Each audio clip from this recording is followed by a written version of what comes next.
What's up, everyone? This is Griever here, bringing you guys a video game review. That's right, a video game review. I know I haven't done one of these since last week. This is Ratchet and Clank, the PS4 game released in 2016. Now, this is apparently a reimagining or a remake based on a movie based on the original game back from like 2000, 2002, something like that. And I just wanted to really talk about this because last month or the month before, it was available free on the PSN store, and I downloaded it. Now, guys, a quick little bit of background so you guys know where I'm coming from with this, and the reason I'm doing this review is because I was a Nintendo guy. So, I had an N64, and I had a GameCube. I did not have a PlayStation or a PlayStation 2. I did not play Final Fantasy VII. I knew all about it. I watched Advent Children. I heard my friends talking about it. I knew all about it, but I did not play Final Fantasy VII until I was, well, a few years back. I did not play Jak and Daxter until the collection came out on the PS3. Same with Sly Cooper. Crash Bandicoot, my first time playing it was Wrath of Cortex for the GameCube. And then later on the Insane Trilogy, which came out, I believe, last year. So that is just a bit of context for you guys to realize that I am not a PlayStation guy. I never play those games. It's not that I don't love those games, because each time I'm introduced to one, I sit back and I go, wow. You know, like the Spyro HD reimagining sort of thing is coming out later this year or next year. Everyone's stoked for it, and I'm like, yeah, I'll play it. But I've never played Spyro. Because, once again, I that is not what I grew up with. I grew up with Ocarina of Time. I grew up with Donkey Kong 64. I grew up with, I don't know, those type of games. The N64 games, the GameCube games. That is what I grew up with, guys. So, for me, this is a totally unbiased opinion on a reimagining of an old style game. So I just want to go through really quickly and just give you guys my thoughts after beating the game, platinum the game, which a couple of snags there, but really I cannot fault a game for its well, actually I can fault a game for its trophies, but this one did not have trophies that were impossible to do, hence I won't give it any bad points because of it. I'll just explain later why that's a bit of an issue. Why don't we just jump right in? Let's jump right in and let's go down to gameplay. Well, the gameplay, once again, I have not played a Ratchet and Clank game. The most I knew of Ratchet and Clank before playing this game was I recognized the title. That's as far as I knew, guys. So I did like the platforming aspect. I liked the main character Ratchet. I really liked the Clank missions. Not so much. I'll admit that. Gameplay-wise, the Clank missions were probably the most tedious to do. My first run through them, they were tedious. And when I had to go through challenge mode and such for trophies later on, they were the things that was just like, oh, fuck, let me get through this. So the Clank missions, I like Clank the character, and the missions weren't so bad. It's just that, like, the level design, they were fine. It's just that they really slowed down the progress. They really did. The amount of different weapons, gadgets, and how you unlock them throughout the game, and how you can utilize them against any enemy. It wasn't like, I'm forced to use this weapon because they are damaged to fire, and I'm forced to use this weapon because they have to hear a sound wave. None of that shit exists in this. You can use every single... A tank is damaged by a flamethrower. A tank is damaged by the sheepinator. A tank is damaged by literally everything. And every single blob and robot and flying helicopter is susceptible to all weapons as long as you utilize them properly and level them up accordingly so they do significant damage, radius of effect, all those fun things. So I have to praise the weapon system. This is probably the most integrated. It is far better than Sly, Jak and Daxter, Crash Bandicoot. I can even go as far to say that this is on the level of a... This is even further for depth of weapon use, in a sense. this is probably the most integral in one sense. I mean, it's very basic in another. You can say, okay, all the enemies are susceptible to all weapons by little to medium to high damage. Fine. But the fact that each weapon is very unique and they all do damage depending on the enemy you're using them on,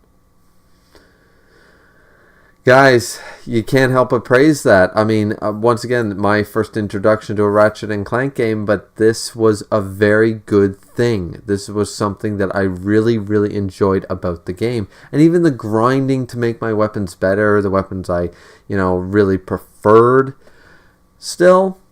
I was still very, very happy with them. So I have to praise that. The other thing that I really want to praise, I loved being on the jetpack. I really did. Water levels, once again, swimming is usually a bitch in video games. They always make water levels difficult. Anybody who knows this knows the Water Temple in Ocarina of Time, later on the Great Bay Temple in Majora's Mask, and then further on to Twilight Princess and beyond. Zelda set the bar for Water Temple difficulty along with some other classic titles, and ever since they have made water levels the bane of video game existence. Whether it's down to shitty controls or bad camera angles, it's always been a bitch. But here, it's flawless. They do not emphasize, oh, well, you only have 30 seconds to breathe, so we're going to make it so if you don't do this perfectly, you only, in 28 seconds, you fail. They don't do any of that. Sure, there's a few things, like they do have water challenges, but they're very, very few and far in between, and the ones that are there, after a couple of retries, you're fine. So, gotta praise that. The only other thing that I really have to talk about the gameplay is both the hoverboard and the planetary exploration. I really like the fact that you went through different planets, similar to a little bit of Mass Effect, Dragon Age, a similar BioWare sort of world map idea, but more simplistic and well before BioWare did its thing. This was a very cool way of going between different planets, different worlds, and having totally new environments with totally different rules. The rail system, then the jetpacks, and the water levels, then it was just really, really intricate and really cool. I really enjoyed it, and it felt like I was going across a whole galaxy rather than being settled. Very reminiscent of the Knights of the Old Republic games, the Star Wars games for both computer and Xbox. Really enjoyed that system. And this is the same idea, especially very reminiscent in the fact that if you went through a level and you went through all of it, it wasn't necessarily linear. At the end, you end up at the same planet or the last level, but the way you got there was a little different each time. You don't necessarily need to go to planet 1, 2, 3, 4, 5. You can go to planet 4 before you go to planet 3. It was really, I like that aspect. I really do. Once again, very reminiscent of Knights of the Old Republic. So, what other features were there? There was the feature about the hacking. The hacking was kind of fun. It was a fun little puzzle maker, and I ended up getting the trophy. Once again, guys, I did platinum the game, so I did all the major challenges in the game, all of the collectibles, all that stuff. So I did do all this. I have to say that the collectibles thing was fun, but once again doing the what is it? The pixelizer? No, not the pixelizer.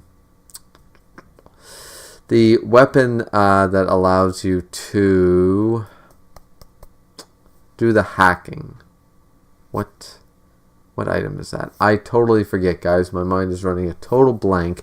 But that weapon, that item, really was really cool. I liked the little minigame aspect of it. But as far as that goes, that's all I can really say about the gameplay.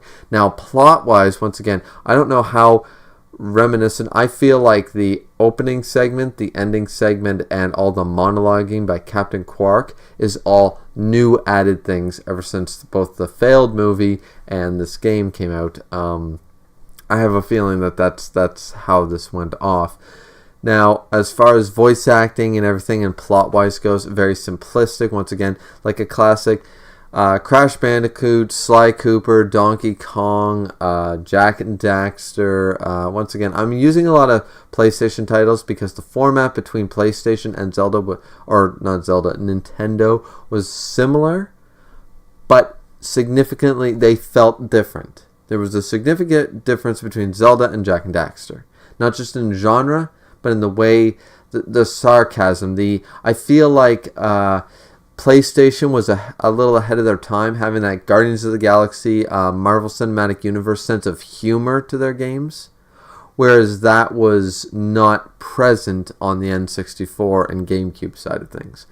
That's just what I feel, guys. Let me know what you guys think. But either way, I'm not going to spoil any plot-relevant things for you guys, so I don't want to go too deep into the plot. But just suffice it to say, plot was simplistic. Liked the plot, liked the story of Ratchet and Clank. Never knew it before. Found it really entertaining. Really liked the cutscenes. I found the cutscenes very brought me back, and Captain Quark very reminiscent to me of a Buzz Lightyear type character, and I was really, really, really hyped to see more of him. And I liked all the characters. Really, I liked everyone involved.